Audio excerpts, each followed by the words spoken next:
Chapter का नाम है फॉरेन एक्सचेंज रेट। कुछ नहीं होता, दो कंट्री की करेंसी को एक दूसरे की टर्म में मेजर कर लो। जैसे आपके सामने मैंने एग्जांपल लिखा हुआ है कि मैंने $1 को रुपीस में क्या कर दिया, मेजर। जब मैं एक कंट्री की करेंसी को दूसरी किसी कंट्री की करेंसी से मेजर करता हूं तो एक रेट निकल के आता है। बस उस रेट का नाम क्या रख देते हैं, फॉरेन एक्सचेंज रेट। क्या है फॉरेन एक्सचेंज रेट? एक रेट जिसमें दो कंट्री की करेंसी एक दूसरे की टर्म्स में मेजर की जाती हो, वो रेट कहलाता है फॉरेन एक्सचेंज रेट। अब फॉरेन एक्सचेंज रेट तीन तरीके का होता है, fixed exchange rate, flexible exchange rate और मैनेज फ्लोटिंग। क्या क्या नाम बोले? फिक्स्ड एक्सचेंज रेट, फ्लेक्सिबल और मैनेज फ्लोटिंग। अब ठीक से समझो, पहले तो ये सोचो, ये रेट को बाद में देखेंगे। मेरे मन में तो जब मैं पढ़ता था तो एक सवाल आता था, यार ये $1 इतना डॉलर इतना महंगा क्यों है, हमारा रुपया महंगा क्यों नहीं है? ऐसा भी तो हो सकता था कि $1 इज इक्वल टू 50 पैसा, मतलब हमारा जो पैसा है, रुपया है, वो क्या हो जाता, स्ट्रॉन्ग। हो सकता था ऐसा, पर ऐसा है नहीं। अब मेरे मन में तो बहुत इच्छा जागती थी, यार ऐसा क्यों नहीं है, मतलब ऐसा अमेरिका ने क्या ही कर दिया कि उसकी करेंसी की वैल्यू इतनी हाई है, या और कंट्री जिनकी करेंसी की वैल्यू हाई है उन्होंने ऐसा क्या करा कि उनकी करेंसी की वैल्यू इतनी हाई है। मैंने पता करने की कोशिश करी तो मुझे पता लगा, अगर किसी भी कंट्री की करेंसी को मेजर करना हो तो उसके लिए दो तरीके होते हैं। पहला तरीका होता है gold and foreign exchange reserve. Foreign exchange माने फॉरेन करेंसी का रिजर्व। और दूसरी चीज होती है डिमांड एंड सप्लाई। क्या चीज होती है? Demand and supply. अब ध्यान से सीखना, जिसके पास ज्यादा गोल्ड या ज्यादा फॉरेन करेंसी का रिजर्व, उस करेंसी की वैल्यू उतनी ही ज्यादा हो जाती है। जिसके पास रिजर्व कम है, उस करेंसी की वैल्यू उतनी ही कम हो जाती है। जिसका रिजर्व कम, उसकी वैल्यू कम। जिसका रिजर्व ज्यादा, उसकी वैल्यू ज्यादा। ऐसा देखा जाता था। किसको देखते हुए? गोल्ड और फॉरेन करेंसी के रिजर्व को। इधर देखो, जिस कंट्री की करेंसी की डिमांड ज्यादा, जैसे हर जगह डॉलर की डिमांड है तो डॉलर के रेट ज्यादा है, डॉलर की वैल्यू ज्यादा है या डॉलर के रेट ज्यादा है। अगर डॉलर की डिमांड कम हो जाए तो उसकी वैल्यू या उसके रेट भी क्या हो जाएंगे, कम। किसी की सप्लाई ज्यादा हो जाए, हर जगह कोई चीज मिलने लग जाए तो उसके रेट या उसकी वैल्यू क्या हो जाती है, कम। और किसी की सप्लाई कम हो जाए, मिलना बंद हो जाए तो उसके रेट बढ़ जाते हैं। तो किसी कंट्री की करेंसी की वैल्यू देखनी हो तो दो चीजें देखनी पड़ती है, पहली गोल्ड और फॉरेन करेंसी का रिजर्व और दूसरा डिमांड एंड सप्लाई। हमारा रुपया इसलिए वीक है क्योंकि अमेरिका के पास गोल्ड और फॉरेन करेंसी का रिजर्व ज्यादा है, या ये कह लो उसकी डिमांड ज्यादा है, या ये कह लो उसकी सप्लाई कम है। इसलिए ऐसा है कि उनकी वैल्यू हमारे से ज्यादा है। तो ये सब देखने के बाद मेरी बहुत इच्छा हुई है जानने की कि यार हमारे पास कितना रिजर्व है और अमेरिका के पास ऐसा कितना रिजर्व है गोल्ड का जो वो टॉप पे बैठा है। तो मैं आपको बताता हूं, अमेरिका के पास, अमेरिका नंबर 1 पे है। अमेरिका नंबर 1 पे है गोल्ड और फॉरेन करेंसी के रिजर्व के मामले में, और हम आते हैं नंबर 10 पे। हम आते हैं नंबर 10 पे गोल्ड और फॉरेन करेंसी के रिजर्व के मामले में। 10 में भी एक बंदा बीच में है, IMF, जो एक कंट्री नहीं है, इंटरनेशनल मॉनेटरी फंड। ये इंटरनेशनल ऑर्गेनाइजेशन है। अगर इसे हटा दे तो देश के मामले में नंबर 9 पे आते हैं। तभी हमारी करेंसी बाकियों के मुकाबले थोड़ी सही है क्योंकि हमारा रिजर्व अच्छा खासा है। ठीक है, तो अमेरिका का नंबर 1 है। वहां के लोग ना ऐसे ही करते हैं, हमारे लोग ना पहनने के इच्छुक हैं, गोल्ड पहनने के इच्छुक, गोल्ड पहन के घूमेंगे। वहां के लोग गोल्ड पहनना पसंद नहीं करते। वो क्या करते हैं, अपना अपना जो गोल्ड है वो वहां के फेडरल बैंक के पास, वहां का जो RBI है, वहां पे जमा करा देते हैं और उसके बदले उनसे पैसे ले लेते हैं। हमारे यहां भी गवर्नमेंट ने स्कीम चलाई थी, 2014 में मोदी जी ने स्कीम चलाई थी, उन्होंने ये पढ़ लिया होगा ना ये वाला चैप्टर उन्हें दिखा होगा, जिसके पास ज्यादा फॉरेन रिजर्व या गोल्ड का रिजर्व होता है उसकी वैल्यू ज्यादा होती है। उन्होंने ऑफर निकाला, मोदी जी ने कहा कि जो अपना गोल्ड हमारे पास रखवाएगा हम उसे इंटरेस्ट देंगे हर महीने, और गोल्ड की वैल्यू बढ़ेगी वो अलग, आपका गोल्ड हमारे पास रहेगा। बस शर्त यही थी कि आप जिस फॉर्म में गोल्ड दोगे उस फॉर्म में वापसी नहीं मिलेगा, कॉइन की फॉर्म में मिलेगा। मान लो आपने चैन दी, चैन वापसी नहीं मिलेगी, किस फॉर्म में मिलेगा? कॉइन की फॉर्म में। और वैल्यू तो तब भी बढ़ रही है, घर पे भी बढ़ रही है, वहां भी बढ़ रही है, और साथ में तुम्हें क्या मिल रहा है? इंटरेस्ट। इंजॉय करो। उससे क्या होता, सब अपना इंडिया का गोल्ड कहां जमा करा देते? आरबीआई के पास, बैंकों के पास, और रिजर्व बहुत ज्यादा बढ़ जाता, और डॉलर की वैल्यू एकदम कम हो जाती, रुपए की वैल्यू स्ट्रांग हो जाती। ये खेल खेलना था, पर लोगों को पसंद नहीं है, लोग गोल्ड पहनना चाहते हैं। ठीक है, क्या पता आने वाली जनरेशन ये बात समझ जाए और इकोनॉमी को बढ़ाने के लिए गोल्ड पहनना बंद कर दे और उसका रिजर्व रखना ज्यादा शुरू कर दे।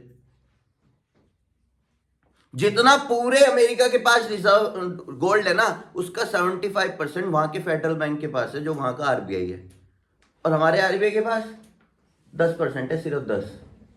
तब हम 10 नंबर पे हैं। हमने अगर जमा करा दिया अपना 75, ओहो मजे नहीं आ जाएंगे। अपना 75 अगर हमने जमा करा दिया, रख लो, आरबीआई को कह दिया, बंदे अंगूठियां देख रहे अपनी, कह रहे हम तो नहीं देंगे। लेडीज को ज्यादा लगाव होता है अपने ज्वेलरी से, है ना? लड़कों को मुझे क्या, ये तो मम्मी ने दिए थे बर्थडे पे।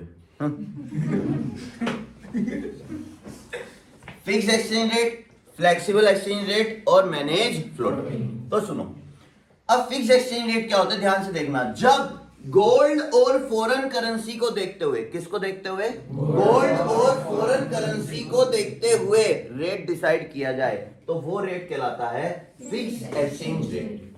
कौन सा रेट? किसको देखते हुए रिजर्व डिसाइड किया जा रहा है? आवाज नहीं आ रही, किसको देखते हुए? गोल्ड और फॉरेन करेंसी को। इसका एक और नाम है पेगिंग एक्सचेंज रेट। कौन सा? Pegging exchange. जब डिमांड और सप्लाई को देखते हुए रेट डिसाइड किया जाए, किसको देखते हुए? तो फिर वो कहलाता है फ्लेक्सिबल एक्सचेंज रेट। और फ्लेक्सिबल का भी एक और नाम है फ्लोटिंग एक्सचेंज रेट। बंदे को याद है, बंदे बता रहे, फ्लोटिंग एक्सचेंज रेट। और जब दोनों को देखते हुए रेट डिसाइड किया जाए फिर वो कहलाता है मैनेज फ्लोटिंग एक्सचेंज रेट। दोनों को देखते हुए मतलब गोल्ड और foreign currency plus demand and supply. और इसका भी एक और नाम है, डेट इज डर्टी फ्लोटिंग। क्या है? Dirty floating. ये इसका दूसरा नाम है, डर्टी फ्लोटिंग।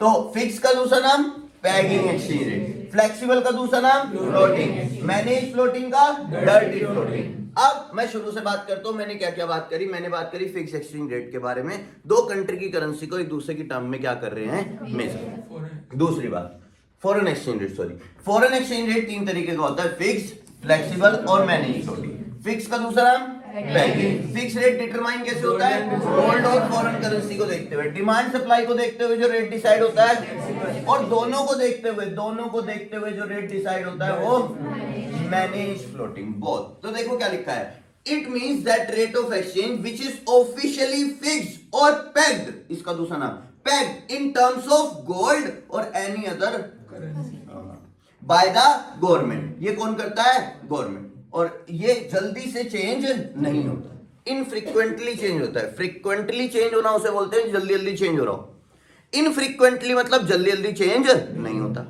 इधर देखो, ये देखो, it is a rate which is determined by, देखो by demand and supply of currency in the terms of foreign exchange market. फिर आता है it refers to exchange rate influenced by buying and selling of foreign exchange by the central bank in the foreign exchange market. दोनों interfere कर रहे हैं, demand supply से भी rate decide हो रहा है और सेंट्रल बैंक भी इंटरफेयर कर रहा है रेट को डिटरमाइन करने के लिए। जब दोनों से रेट डिसाइड हो रहा हो तो वो मैनेज फ्लोटिंग, एक से डिसाइड हो रहा हो फ्लेक्सिबल होगा या फिक्स, डिमांड सप्लाई से फ्लेक्सिबल और गोल्ड और फॉरेन करेंसी से फिक्स।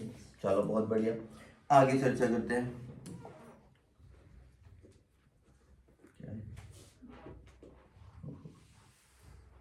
इधर से हाँ ये कौन सा है? फ्लेक्सिबल। फ्लेक्सिबल के दो पार्ट कौन कौन से? करेंसी एप्रिसिएशन और करेंसी डेप्रिसिएशन। सुनो, $1 देखना, $1 70 का था। कितने का था? 70 रुपए का। अब $1 कितने का हो गया? दिख रहा है? $1 पहले कितने का था? $1 कितने का हो गया? ये क्या कहलाएगा? लिखा हुआ है ऐसे तो करेंसी डेप्रिसिएशन। देखने में उल्टा है, ध्यान से सुनो मैं क्या बोल रहा हूं। देखने में उल्टा है। कैसे उल्टा? देखने में $1 70 से क्या हो गया? 80। कोई चीज बड़ी है, पर हम वर्ड क्या यूज कर रहे हैं? बच्चे बहुत कंफ्यूज हो जाते हैं, पता नहीं क्यों, बट हो जाते हैं। किस लिए हो जाते हैं मैं आपको बताता हूं। उन्हें लगता है 70 से कोई चीज कितनी हो गई? 80, तो चीज बड़ी है। बड़ी नहीं है। हमारे रुपए की वैल्यू क्या हो चुकी है? डाउन। हमारा रुपया घट चुका है। करेंसी डेप्रिसिएशन कहलाएगा। कशिश क्या कहलाएगा? Currency depreciation. पहले हम $1 की चीज के बदले 70 रुपए पे करते थे। अब हम उसी $1 की चीज के बदले कितने रुपए पे कर रहे हैं? 80। तो देखने में कोई चीज बड़ी है, पर रियल में हमारी करेंसी की वैल्यू क्या हो चुकी है? डाउन। तो देखने में उल्टा है। कोई चीज बढ़ रही है पर वैल्यू क्या हो रही है? डाउन। करेंसी क्या कहलाएगा? Currency depreciation. और इधर क्या है? Currency appreciation. $1 80 का था, अब कितने का हो गया? देखो, देखने में कोई चीज कम हो रही है, पर रियल में हमारे रुपए की वैल्यू बढ़ रही है। हमारा रुपया स्ट्रॉन्ग हो रहा है, तो ये क्या कहलाएगा? Currency appreciation. तो ये करेंसी एप्रिसिएशन है। जब $1 70 से 80 का हुआ, तो देखने में कोई चीज बढ़ रही है, पर रियल में हमारी वैल्यू, हमारे रुपए की वैल्यू क्या हो रही है? डाउन। तो जब रुपए की वैल्यू डाउन होगी तो वो क्या कहलाएगा? करेंसी। पढ़ो, fall in the value of domestic currency कौन सी है? रुपया। इन टर्म्स ऑफ फॉरेन करेंसी की टर्म्स में जब रुपए की वैल्यू डाउन हो जाए। इधर क्या लिखा है? राइज इन द, ये दा की स्पेलिंग गलत होगी, कोई बात नहीं। Rise in the value of domestic currency in terms of. अच्छा, वैसे ही सोच के बताएंगे, यहां नहीं देखेंगे, ट्राई करेंगे। $1 70 का था। कितने रुपए का था? 70 रुपए का। अब $1 कितने का हो गया? तो ये चीज बढ़ गई। डेप्रिसिएशन है एप्रिसिएशन है? कोई एप्रिसिएशन तो नहीं समझ पा रहा। ये क्या है? डेप्रिसिएशन। अब बताओ, इंपोर्ट बढ़ जाएगा या घट जाएगा? घट जाएगा। घटने वाले हाथ उठा लो। सब कह रहे घट जाएगा, बढ़ने वाले कोई यहीं नहीं। बढ़ने वाले बंदा कह रहा बढ़ जाएगा। पहले इससे बात करते हैं। इंपोर्ट बढ़ जाएगा कैसे? क्योंकि भैया जैसे $100 दे रहे थे, वो $100 दे रहे थे और उन्हें 7,000 कोई बात नहीं, अरे मजाक ना करो, कोई नहीं। $1 70 का था, 80 का हो गया। ऐसे 7,000 का सामान मिल रहा था। 7,000 का सामान मिल रहा था $100 में। 8,000 का मिलेगा। अब उन्हें 8,000 का मिलेगा। और हमारे से लेना चाहेंगे, और हमारे से लेना चाहेंगे तो हमारा एक्सपोर्ट बढ़ेगा ना, है ना। इन्होंने सोचा सही, इन्होंने बिल्कुल सही सोचा, पर माइंड में हल्का सा कंफ्यूजन हो गया। इन्होंने उनके बारे में सोच लिया, मैं अपनी बात कर रहा था। हमारा इंपोर्ट बढ़ जाएगा या कम हो जाएगा? कम, क्योंकि अब हमें वो डॉलर वाली चीजें क्या दिखने लगेंगी? महंगी। पहले $1 की चीज कितने रुपए में आ जाती थी? 70 रुपए में। अब वही $1 की चीज कितने में आएगी? 80 में। तो हमें बाहर की चीजें क्या दिखेंगी? महंगी। ओ माय गॉड, महंगा हो गया, अब हम नहीं मंगाएंगे, अब हम नहीं बाहर वालों को वही चीजें क्या दिखेंगी? सस्ती। वो ज्यादा मंगाएंगे तो हमारा क्या बढ़ जाएगा? देखो, एक्सपोर्ट क्या हो गया? इंक्रीज, और इंपोर्ट क्या हो गया? उल्टा सोचते हैं। अब हमारी रुपया मजबूत हो गया, ताकतवर हो गया। $1 70 का था, और $1 कितने का था? 70 का। अब $1 कितने का हो गया? 80 का, 60 का हो गया। पागलो, कितने का हो गया 60। हमारा रुपया क्या हो गया मजबूत, जिम विम जाने लगा, बॉडी बॉडी बना ली, मजबूत हो गया। रोज जा रहा है कोई। सुनो $1.70 से कितना हो गया 60। अब हमें बाहर की चीजें क्या दिखेंगी, सस्ती दिखेंगी महंगी, सस्ती दिखेंगी। अब हम ज्यादा मंगाएंगे, उन्हें हमारी चीजें क्या दिखेंगी महंगी, तो वो मंगाएंगे कम, हमारा एक्सपोर्ट कम हो जाएगा और इंपोर्ट ज्यादा। इससे आसान क्या होगा, ठीक है। आगे देखो जरा, ये क्या वर्ड यूज करे मैंने, दो वर्ड यूज करे, क्या क्या, करेंसी डेप्रिसिएशन और करेंसी एप्रिसिएशन। अब दो वर्ड और हैं, डीवैल्यूएशन और रीवैल्यूएशन। गजब, एक बार में डिफरेंस आया वासु, किसका डिफरेंस आया, difference between depreciation and devaluation. किस किस में, डेप्रिसिएशन और डीवैल्यूएशन में डिफरेंस आया। मुझे बहुत मजा आया जब डिफरेंस आया, क्योंकि दोनों का मतलब सेम होता है। ध्यान से सुनना, मैं इधर से शो कर देता हूं आपको, दोनों का मतलब बिल्कुल सेम होता है। दोनों कौन, डेप्रिसिएशन और देखो $1.70 का था, अब वो $1 कितने का हो गया 80 का। तो डेप्रिसिएशन हुआ या एप्रिसिएशन, है ना, डेप्रिसिएशन हो गया। क्या हो गया, डेप्रिसिएशन। हमारी करेंसी का क्या हो गया, डेप्रिसिएशन। अब $1.70 का था, अब वो $1 कितने का हो गया ₹60 का। अब तुम कहोगे क्या हो गया, एप्रिसिएशन। बिल्कुल सही कह रहे। अब दूसरे वर्ड यूज करता हूं, देखो, डीवैल्यूएशन और दूसरा वर्ड है रीवैल्यूएशन। ध्यान से सुनना सब, मजा आएगा। डीवैल्यूएशन और रीवैल्यूएशन। देखो, $1.70 से 80 हो गया, इसी को डेप्रिसिएशन बोलते हैं और इसी को डीवैल्यूएशन बोला जाता है। क्या बोला, इसी को डेप्रिसिएशन बोला जाता है और इसी को डीवैल्यूएशन। $1.70 से 60 हो गया, इसी को एप्रिसिएशन और इसी को रीवैल्यूएशन बोला जाता है।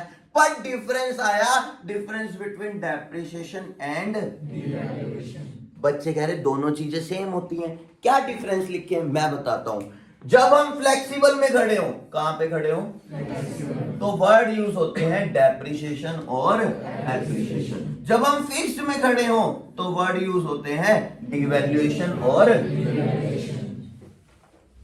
तीन तरह के सिस्टम थे ना, फिक्स का दूसरा नाम पेगिंग, फ्लेक्सिबल फ्लोटिंग और तीसरा मैनेज फ्लोटिंग। तो जब हम फ्लेक्सिबल में हो और रेट चेंज हो रहे हो तो या तो डेप्रिसिएशन होगा या एप्रिसिएशन, और जब हम फिक्स्ड में हो और रेट चेंज हो रहे हो तो डिवैल्यूएशन होगा या फिर डिवैल्यूएशन। तो ये खेल है।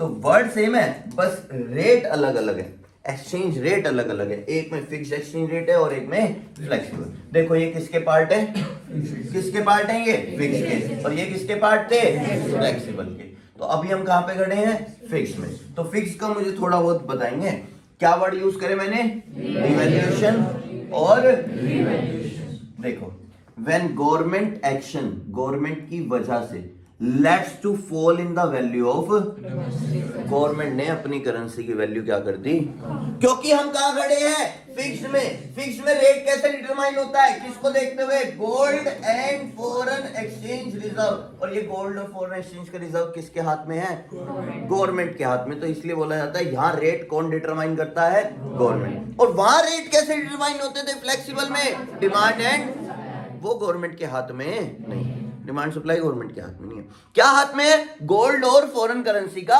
रिजर्व।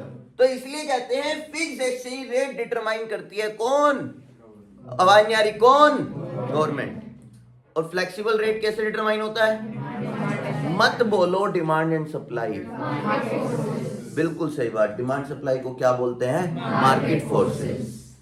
मत बोलो गवर्नमेंट गवर्नमेंट गवर्नमेंट, पूरा नाम है गवर्नमेंट इंटरवेंशन। तो ऐसा बोला जाता है फिक्स्ड एक्सचेंज रेट डिटरमाइन होता है बाय गवर्नमेंट इंटरवेंशन। और गवर्नमेंट के बिहाफ पे भी ये काम कौन करता है, आरबीआई करता है। आरबीआई हमारा रिजर्व बैंक। और यहां पे क्या लिखा है, when government action leads to rise in the value of domestic currency in terms of foreign currency, फिर वो क्या कहलाएगा, रिवैल्यूएशन। इंपैक्ट देखो सेम होंगे, सेम इंपैक्ट नहीं होंगे। सोचो, हमारा रुपया मजबूत हो गया, बॉडी वॉडी बना ली, जिम जाने लगा, प्रोटीन के डब्बे खाने लगा, 75 डे चैलेंज करने लगा, हमारा रुपया, सॉरी डॉलर बोल दिया, तो फिर वो मजबूत हो जाएगा।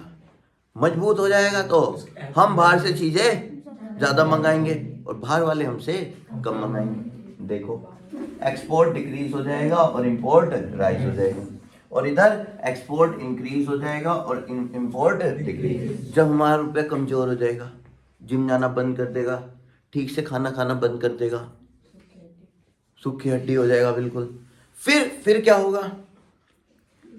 फिर बाहर वाले हमसे क्या मंगाएंगे?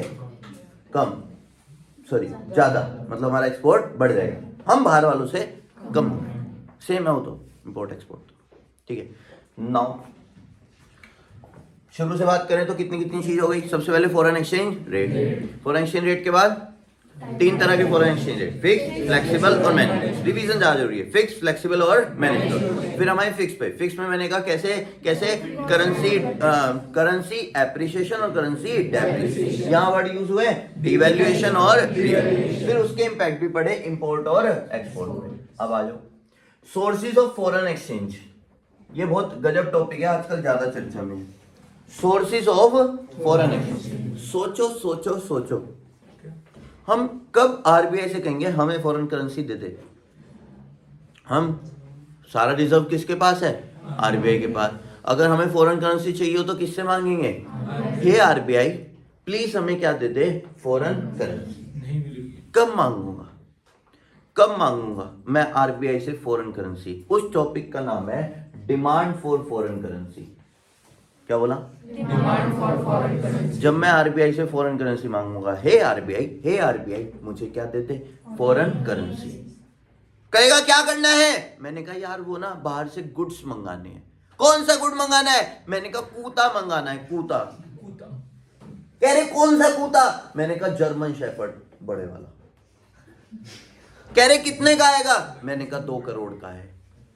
तुम 2 करोड़ का कूता मंगा रहे हो? हाँ कूता मंगा रहे हैं। कह रहे क्या करोगे? मैंने कहा घुमाएंगे, पड़ोसियों को डराएंगे।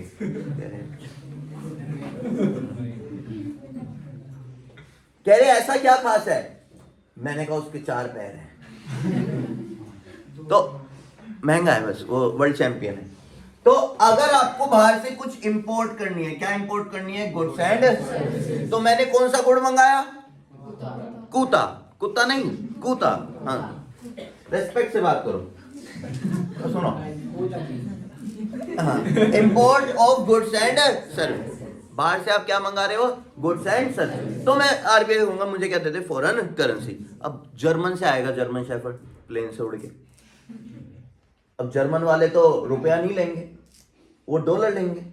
तो मैं उनसे क्या मांगूंगा? डॉलर। आरबीआई मुझे क्या दे दे? डॉलर। तो मैंने आरबीआई से डिमांड करी, किसकी? डॉलर की, फॉर परचेजिंग कूता, है ना, गुड्स एंड सर्विस।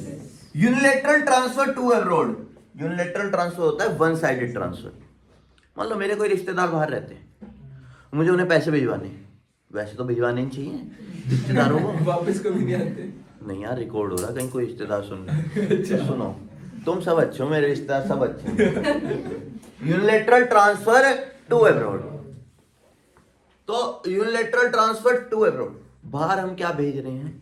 पैसे भेज रहे हैं।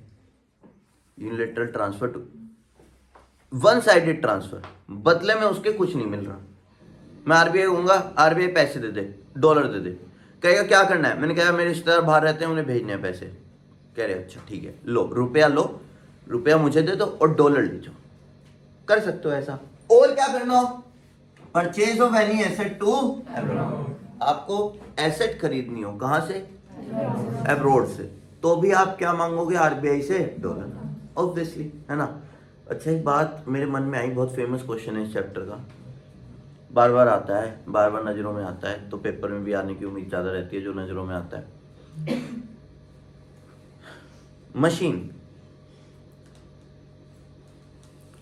मशीन गुड्स है या एसेट्स है? मशीन किस चीज के लिए मंगा रहे हो? मेन पर्पस क्या है? पर्पस क्या है? बिजनेस करना है, एसेट है। एसेट वाले भी हैं, गुड्स वाले भी हैं। एसेट वाले हाथ उठाओ। 1 2 3 4 5 6 7 8 9 10, बहुत सारे हो जा रहे हैं। जो कह रहे गुड्स हैं वो हाथ उठाओ। तो बहुत सारे हैं भाई, 1 2 3 4, बहुत सारे हैं भाई, ये नहीं गिन पाएंगे।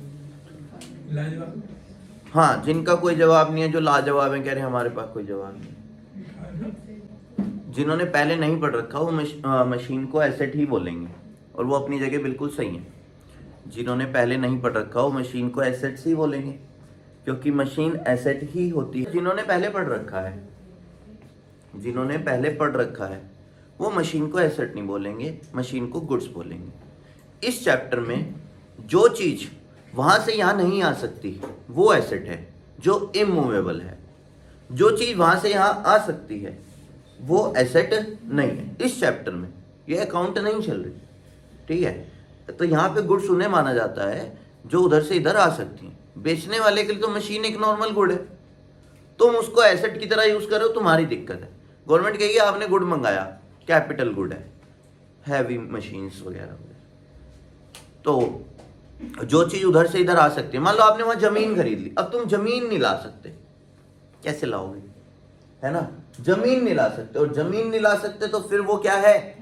एसेट, ठीक है। मान लो आपको एज अ टूरिस्ट घूमने जाना है, एज अ टूरिस्ट घूमने जाना है, जा सकते हो, नॉर्मल है। तो भी आपको किसकी जरूरत पड़ेगी? डॉलर की। और लास्ट है करेंसी स्पेकुलेशन, आपको फॉरेन करेंसी पे सट्टा खेलना है, तो फिर आप फॉरेन करेंसी की डिमांड करोगे। आपका मन है डॉलर अभी खरीद लेते हैं, महंगा होगा तो बेच देंगे, तो ऐसा भी होता है। तो दोबारा से आ जाओ, किस किस चीजों के लिए हमने डिमांड करी? गुड्स और सर्विसेज खरीदने के लिए, या फिर बाहर कोई फ्री में पैसे भेजने के लिए, फिर purchase of any asset to abroad, tourism घूमने जाना हो, या करेंसी पे क्या करना हो? स्पेकुलेशन। अब कैसे कैसे आरबीआई के पास डॉलर आएगा, हम आरबीआई को सप्लाई करेंगे। अभी तक आरबीआई से क्या कर रहे थे? डिमांड। अब हम आरबीआई को क्या कर रहे हैं? सप्लाई। किसकी सप्लाई? डॉलर की। कैसे? जब हम क्या करेंगे? एक्सपोर्ट ऑफ गुड्स एंड, अब बाहर वाले पैसे भेजेंगे डॉलर में, वो आरबीआई के पास आएंगे, आरबीआई हमें क्या दे देगा? रुपया। आरबीआई का डॉलर का रिजर्व बढ़ गया। फिर यूनिलेटरल ट्रांसफर फ्रॉम अब्रॉड, बाहर से किसी ने हमें फ्री में कुछ भेज दिया, जैसे हमने भेजा था। हमारे रिश्तेदार भी तो हमें पैसे भेज सकते हैं, मेरे तो बहुत अच्छे हैं तो भेज भी सकते हैं। Sale of any asset to abroad, sale of, कोई अब्रॉड में क्या बेचनी हो, कोई एसेट। अब तुमने एसेट बेच दी तो पैसा आएगा, तो आएगा तो आपको रुपए की टर्म में मिलेगा और आरबीआई को डॉलर की टर्म में। टूरिज्म फ्रॉम अब्रॉड, बाहर से भी तो लोग घूमने आ सकते हैं, और बाहर वाले भी तो हमारी करेंसी पे क्या खेल सकते हैं? स्पेकुलेशन कर सकते हैं, सट्टा खेल सकते हैं। तो ये कुछ तरीके हैं जिससे डिमांड बढ़ती है, और वो कुछ तरीके हैं जिससे डॉलर की सप्लाई बढ़ती है। अब आयो और चर्चा करेंगे। ये आ गया वो कौन? चैप्टर 2 पार्ट में ये फॉरेन एक्सचेंज था। अब कौन आ गया? बीओपी। बीओपी क्या है? बीओपी क्या है? बीओपी एक अकाउंट है। बीओपी क्या है? एक अकाउंट। बीओपी एक अकाउंट है। कैसा अकाउंट? बीओपी एक अकाउंट है जो सारी की सारी इकोनॉमिक ट्रांजैक्शन को रिकॉर्ड करता है। किसको रिकॉर्ड करता है? सारी की सारी इकोनॉमिक ट्रांजैक्शन। क्या होती है इकोनॉमिक ट्रांजैक्शन? वो होती हैं जो एक कंट्री के रेजिडेंट के बीच हुई है और रेस्ट ऑफ द वर्ल्ड के बीच। क्या बोला? एक कंट्री के रेजिडेंट के बीच और रेस्ट ऑफ द वर्ल्ड के बीच जितनी भी ट्रांजैक्शन हुई हैं वो सब की सब कौन रिकॉर्ड करेगा? बीओपी। मतलब दो कंट्री के बीच जो भी ट्रांजैक्शन हुई है वो सारी ट्रांजैक्शन किस में आएंगी? बीओपी में। पर मैंने यहां पे वर्ड यूज किया इकोनॉमिक ट्रांजैक्शन। ये क्या होती है इकोनॉमिक ट्रांजैक्शन? इकोनॉमिक ट्रांजैक्शन वो होती हैं जिसमें ओनरशिप ट्रांसफर हो रही हो। क्या ट्रांसफर हो रही हो? ओनरशिप। किस चीज की ओनरशिप? किस चीज की ओनरशिप? गुड्स की, सर्विसेज की, एसेट्स की, लायबिलिटी की, या फिर मनी की? नहीं, फिर थे नहीं था ना, ये बीओपी के बारे में। बीओपी दोबारा, बीओपी एक अकाउंट है जो सारी की सारी क्या रिकॉर्ड कर रहा है, इकोनॉमिक ट्रांजैक्शन जो एक कंट्री के रेजिडेंट के बीच हुई है और रेस्ट ऑफ द वर्ल्ड के बीच हुई है। पर वो ट्रांजैक्शन कौन सी होनी चाहिए, इकोनॉमिक। इकोनॉमिक ट्रांजैक्शन होती है जिसमें क्या ट्रांसफर हो रही हो, ओनरशिप।